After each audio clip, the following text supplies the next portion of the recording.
Hello everyone, you might know me from the Reddit posts. I'm a 9.5 MMR player who plays pretty much every role on this bracket. And the purpose of making this sort of content, both here and on Reddit, is to give value to the community. I hope you enjoyed this video. Before we start, the only reason I'm making this video is because a student of mine went from Legend 4 all the way to Divine 2 in a span of just 5 weeks. I discussed the most important things that helped him in this bracket, and through this video I'll explain all those aspects of the mid lane.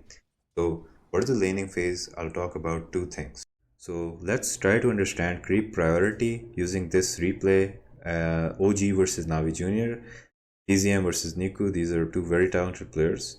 So they're both, as soon as the creep waves met, BZM aggroed the creeps because Niku was on the high ground, and now they're auto-attacking one creep. So now look at this. This creep has become the first priority. BZM was trying to fight for the CS, Niku wanted the deny.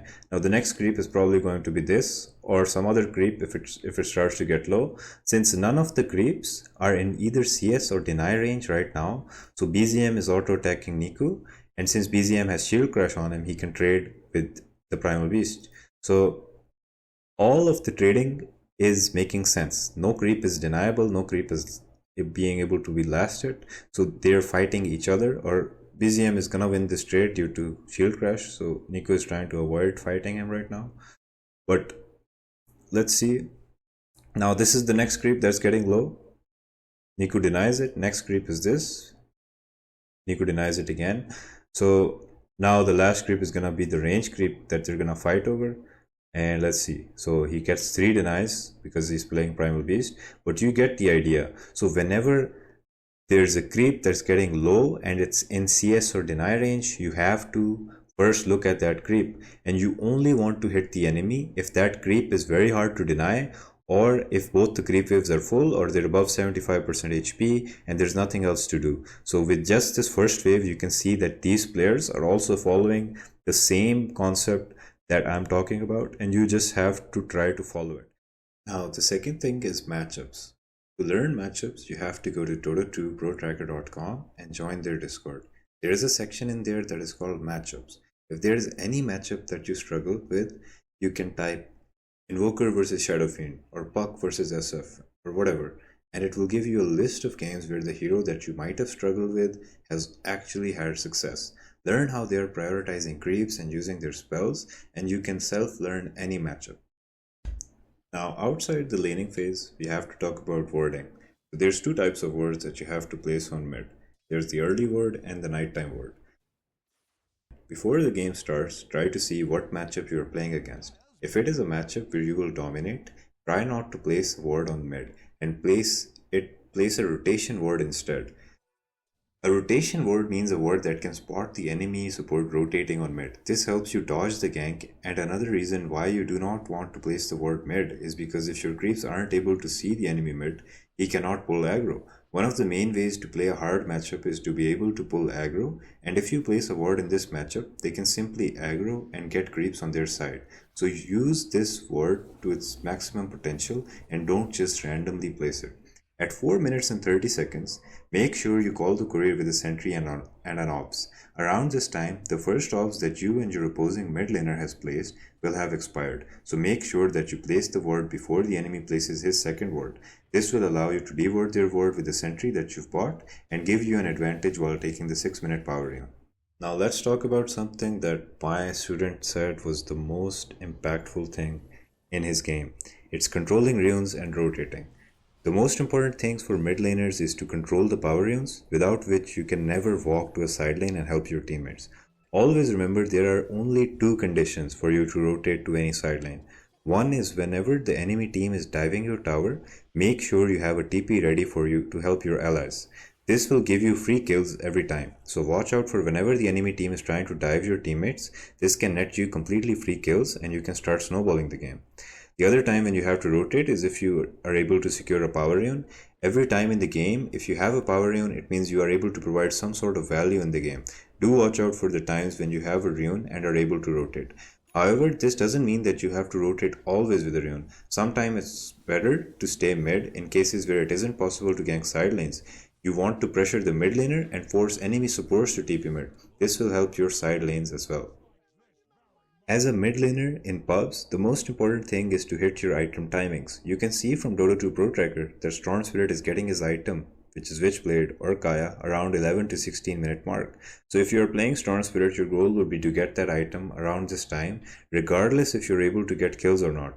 So how can you achieve that? Well, one is through lane CS and two is by farming the mid lane camps.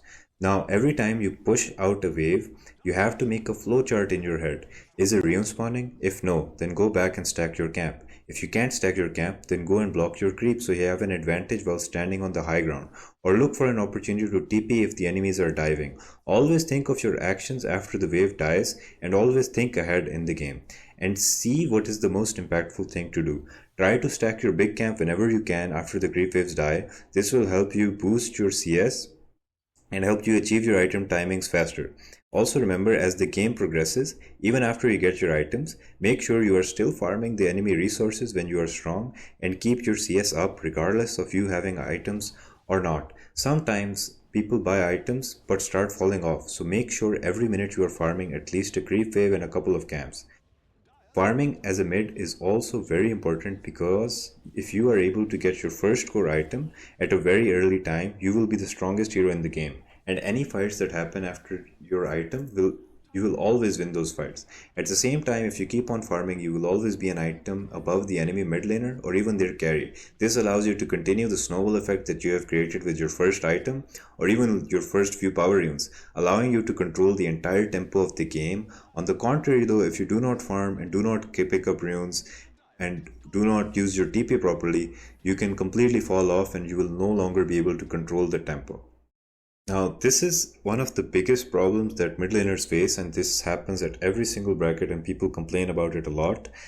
The main problem is that whenever enemy supports rotate mid, they start complaining. Sometimes they have a clock or a tiny and you have a venomancer or an edge. These heroes cannot TP mid and help you even if the enemy supports goes on you. So your job is to try to have a ward and keep looking out for rotational support. Usually it's the enemy position 4 and try to understand their movements. The enemy carry or the offlane or their 5 isn't going to be mid. Sometimes the 5 will come, but again it depends on the hero. So all you have to do is try to play on the opposite side of where the enemy 4 can rotate from. If you lose a couple of creeps while dodging this gank, it's completely worth, because while the enemy support is standing mid, you are winning a side lane. But if you die, you're going to throw away your advantage, wasting your TP and even making your teammates waste a TP trying to save you. So like enemies try to dive your side laners and you TP for them, similarly if you dive the mid lane, the enemies will TP in to save the mid laner and probably kill you. So be careful and don't force things too much and just poke them enough to force these things to happen, but don't fully commit to them. Now let me tell you about the last thing, which is about teleports. They are the most important item in the game early on, and if you waste them, it means the enemy gets a free rotation. Now why is that? Let me explain. Like I said earlier, that you will have to TP every time people are diving your tower. So imagine you make the enemy mid laner lose his resources and he has to walk base, or he dies and he has to respawn and TP back to mid. This is a great time for you to rotate and dive and kill the enemy side lanes. Why? Because the enemy mid has no TP. So for the next 80 seconds you can freely gank the side lanes without worrying about the enemy mid showing up. Another way you can use TPs to your advantage is maybe the enemy supports die on the side lanes. This will now give you a chance to dive and kill the enemy mid laner because their support can't TP anymore. So make sure that you do not use your TP randomly. If you want to go in depth with learning even more, you can join my Discord channel. And if you have any further questions, there's people there that can help you out and I can also reply to you there. And we have a community that I'm trying to build of people who are trying to improve themselves in the game and also outside of the game. So do join us. Anyways, I hope you learned some new things from the video and I hope to see you in the next one.